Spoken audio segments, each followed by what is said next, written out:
प्रसाद है, फूल है, कुछ भी एक दिन 2 दिन पहले नहीं होता। तुम खुद इतने पुराने होके क्यों फिर अपने आप को चढ़ाते हैं?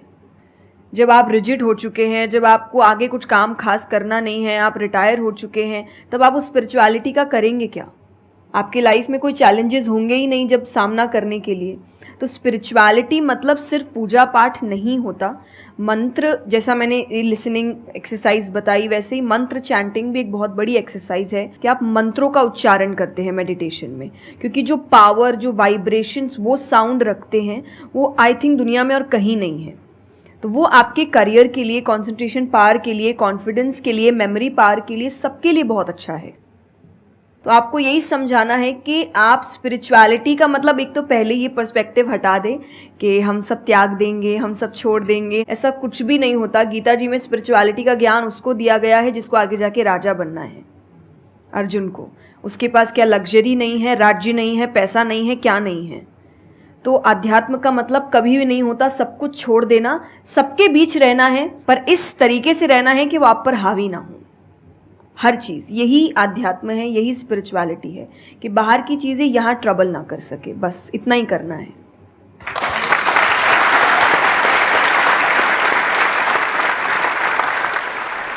अर्जुन कह रहा है कि क्या मैं सब कुछ छोड़ छाड़ के चला जाऊं?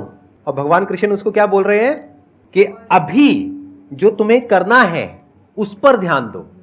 सब कुछ छोड़ना सॉल्यूशन नहीं है। खुद को पहचानो कि तुम क्या हो। जो प्रॉब्लम की पूरी जड़ थी वहां पर, वो ये थी कि अर्जुन भूल गया था कुछ देर के लिए कि वो एक्चुअल में कौन है, जैसे हम भूल जाते हैं। तो भगवान उसको याद दिलाने का काम कर रहे हैं कि तुम एक योद्धा हो, तुम्हारा काम है लड़ना धर्म के लिए। तो भगवान उसको वो ज्ञान दे रहे हैं। ऐसे ही अगर आप एक स्टूडेंट हो तो आपका काम क्या है? पढ़ाई करना। अब आपको देखना है कि उसमें ये जो बातें हैं, इनकी बातें, मेरी बातें, या कहीं भी हमारे जो स्क्रिप्चर्स में बातें हैं, वो किस तरह से आपको काम आ सकती है वो करने में, जो अभी आपकी लाइफ की इस स्टेज में, इस पॉइंट पर आपके लिए करना सबसे इंपॉर्टेंट है।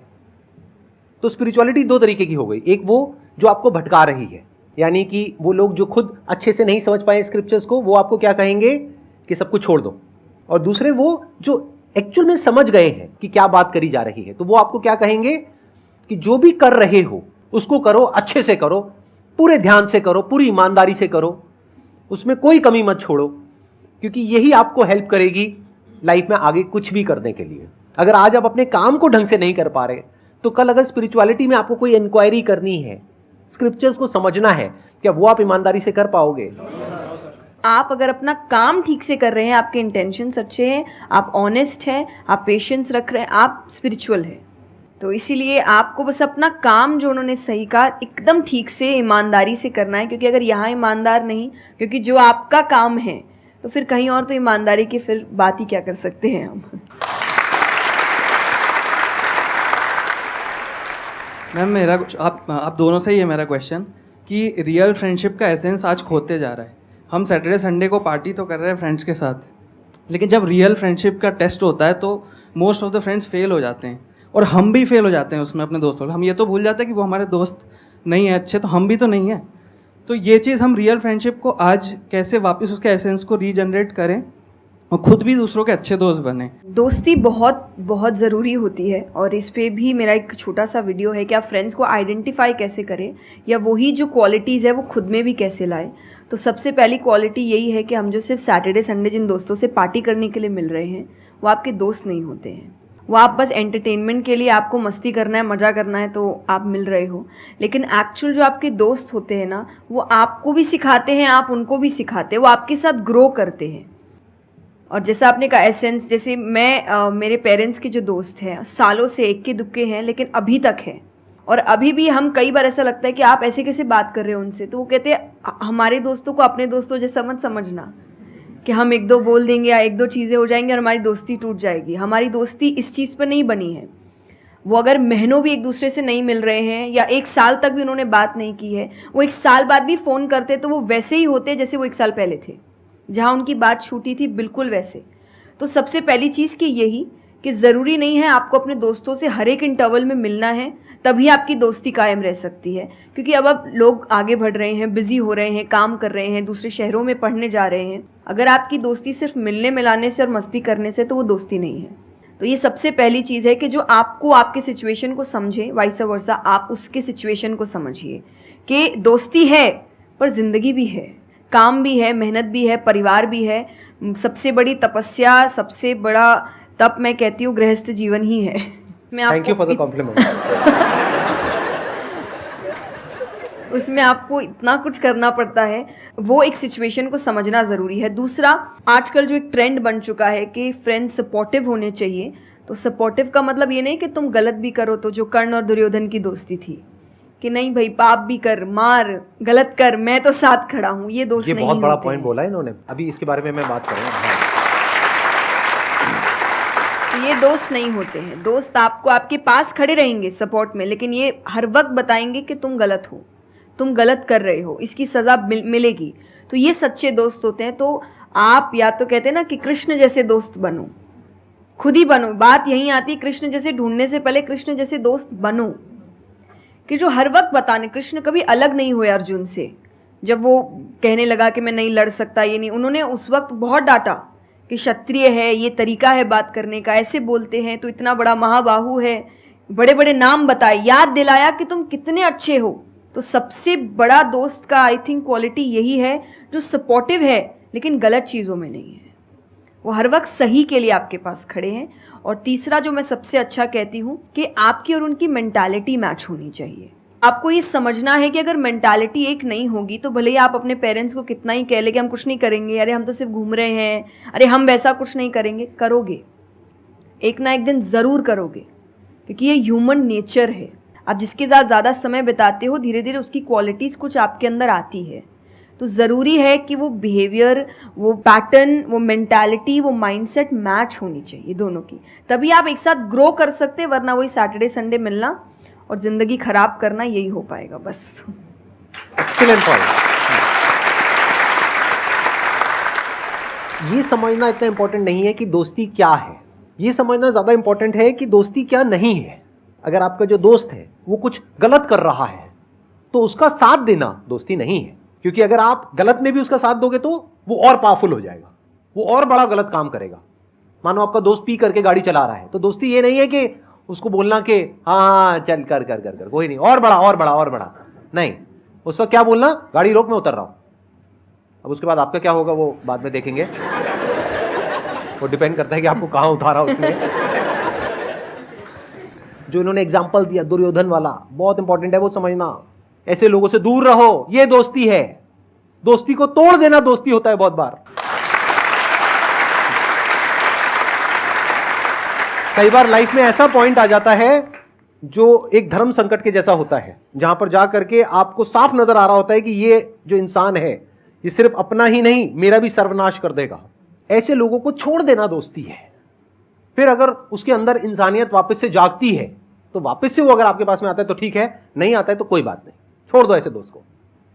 तो बड़े ध्यान से चुनना अपने जो दोस्त है। जो इन्होंने कहा संगति बहुत इंपॉर्टेंट है लाइफ में, इसीलिए पहले के जमाने में सत्संग की इतनी वैल्यू होती थी। हर घर में एक सत्संग हॉल होता था एक जमाने में।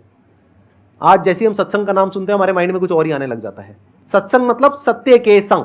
सत्य मतलब वही जो इन्होंने कहा कि जब कोई सही रास्ते पे चल रहा है तो उसका साथ देना, और कोई झूठ के रास्ते पे चल रहा है, कोई गलत काम कर रहा है तो उसका साथ छोड़ देना।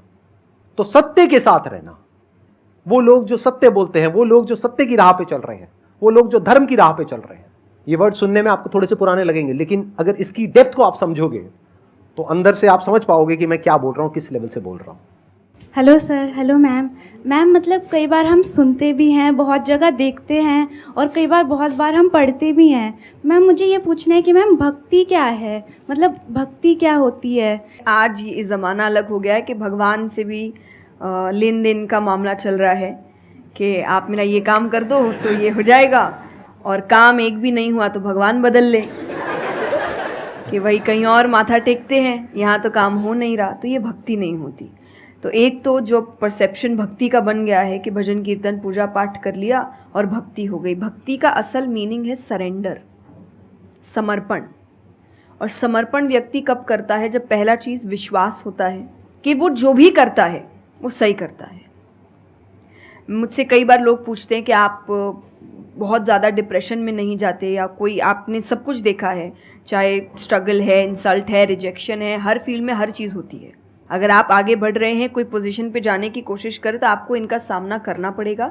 ये ज़िंदगी के साथ आता है, तो आपको सामना, लेकिन मुझे कभी दिक्कत नहीं दी ये चीज़ें। क्यों? क्योंकि जो मैंने कहा समर्पण, मुझे पता है कि एक ऐसी शक्ति ऊपर बैठी है जो मेरा बुरा नहीं चाहती। तो कई बार बुरी चीज़ें भी मेरी ज़िंदगी में हो रही है, मुझे पता है वो मेरे अच्छे के लिए है, क्योंकि वो कर रहा है। तो ये समर्पण, ये भक्ति है। तो ये आपको हारने नहीं देती। क्यों हारेंगे आप? क्योंकि आपको पता है ना कि वो हारने देगा नहीं। तो आप अपने आप गिरे, आप फिर उठेंगे कि नहीं भाई, अभी गिरना शायद ज़रूरी होगा, उसका इशारा है, इसीलिए चलो फिर उठते हैं, फिर आगे बढ़ते हैं। तो अर्जुन ने भी, जब समर्पण की बात गीता जी में आती है, तो कई लोग कहते हैं कि धर्म का मतलब होता है अंधविश्वास। नहीं, क्योंकि अगर अंधविश्वास होता, अंधविश्वास में क्वेश्चन करना अलाउड नहीं होता आपको।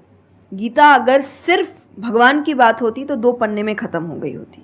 ये दोनों के बीच की बात है, जिसमें अर्जुन ये जानते हुए कि सामने कौन खड़ा है, क्वेश्चन करने के तो कोई सवाल ही नहीं था वहाँ पर कि भगवान लड़ने बोल रहा है, क्या क्वेश्चन करना, पर उसने कंटिन्यूअसली क्वेश्चंस किए हैं। पर उसका भी नाम आया था समर्पण, कि वो समर्पित होकर क्वेश्चन कर रहा था कि ये जो खड़ा है ये मेरे हर सवाल का जवाब जानता है, ये मुझसे कभी कुछ गलत काम नहीं कराएगा। लेकिन इसका मतलब ये नहीं कि मैं अपनी जिज्ञासा बाहर नहीं निकालूंगा, मैं अपने क्वेश्चंस पूछूंगा।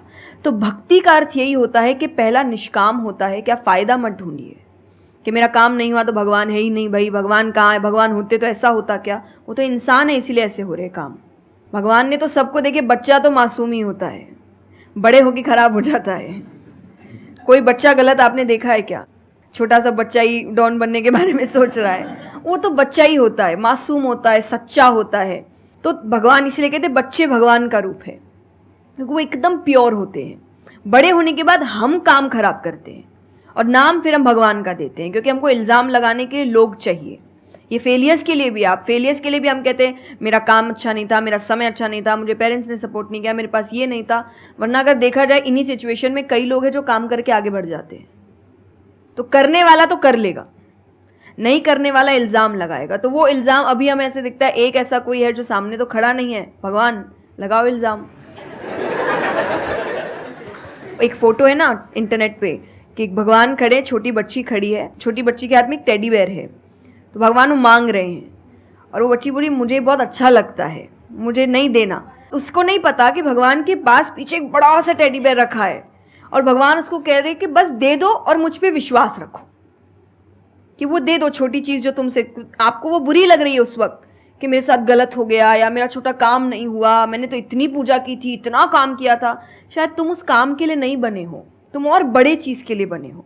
तो निष्काम क्या है कि आपकी भक्ति निष्काम है, स्वार्थ से नहीं बनी है, तो भक्ति आगे बढ़ेगी। दूसरा सरेंडर, कि मेरे हर सवाल का उत्तर सिर्फ उसके पास है। तो ये 2 चीज़ें भक्ति बनाती हैं।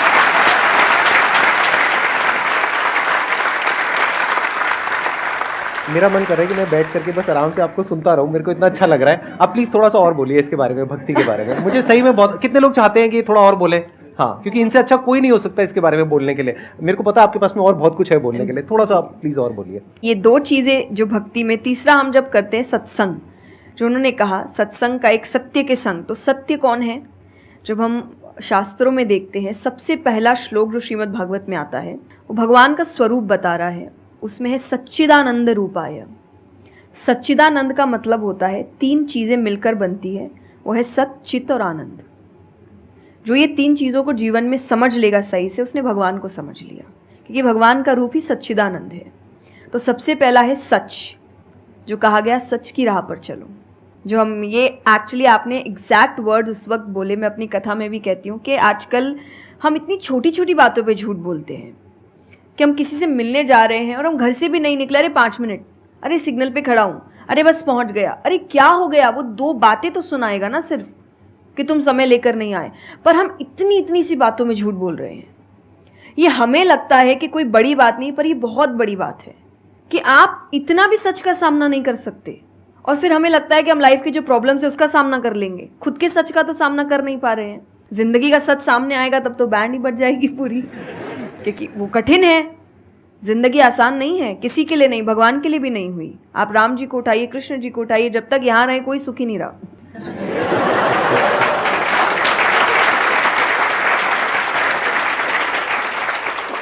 तो सुखी तो कोई नहीं रहा यहाँ पर। आपको सुख खुद ढूंढना पड़ता है, आपको अपना जीवन खुद निकालना पड़ता है अपने चॉइसेस को लेकर। तो इसीलिए पहला सत है, दूसरा चित है, अवेयरनेस।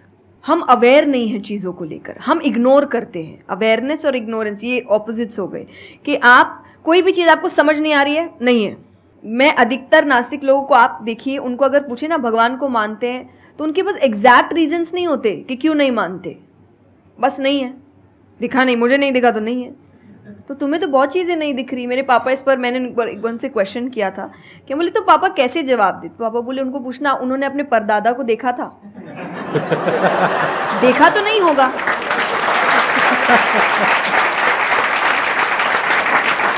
सुना है, दादा से सुना है, पापा से सुना है कि थे, मैंने तो नहीं देखा, तो मैं बोल दूं वो थे ही नहीं। कुछ तो सच्चाई होगी, उसको ढूंढने की कोशिश करो। मैं धर्म के लिए हमेशा कहती हूँ कि आपको ढूंढना पड़ेगा। भगवान, मेरे पापा ने मुझे एक बात कही थी, भगवान मानने की चीज़ है, जानने की नहीं। जानना क्या होता है, पहले इस्तेमाल करें फिर विश्वास करें।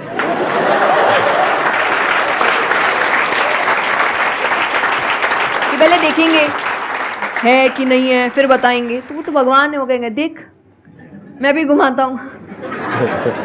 वो भगवान है भाई। उनको अगर आप बोलोगे कि मेरे सामने आ, मुझे दिखा तू है कि नहीं, तो बोलेंगे घूम, नहीं दिखाता, कभी नहीं हुई, नहीं जा। तो भगवान मानने की चीज़ है, मानो वो अपने आप जना देंगे वो कहाँ है। तो भगवान के लिए माना गया कि पहले आपको मानना पड़ता है, दैट इज सरेंडर, कि मैं मानता हूँ, मैं इसीलिए पढ़ रहा हूँ। अधिकतर लोग अभी पढ़ क्यों रहे हैं, जान क्यों रहे हैं, गलत साबित करने के लिए। और दुनिया के लिए भी, आप किसी भी चीज़ को जानने की कोशिश करो तो सिर्फ एक खाली दिमाग से जानने की कोशिश करो। अपने दिमाग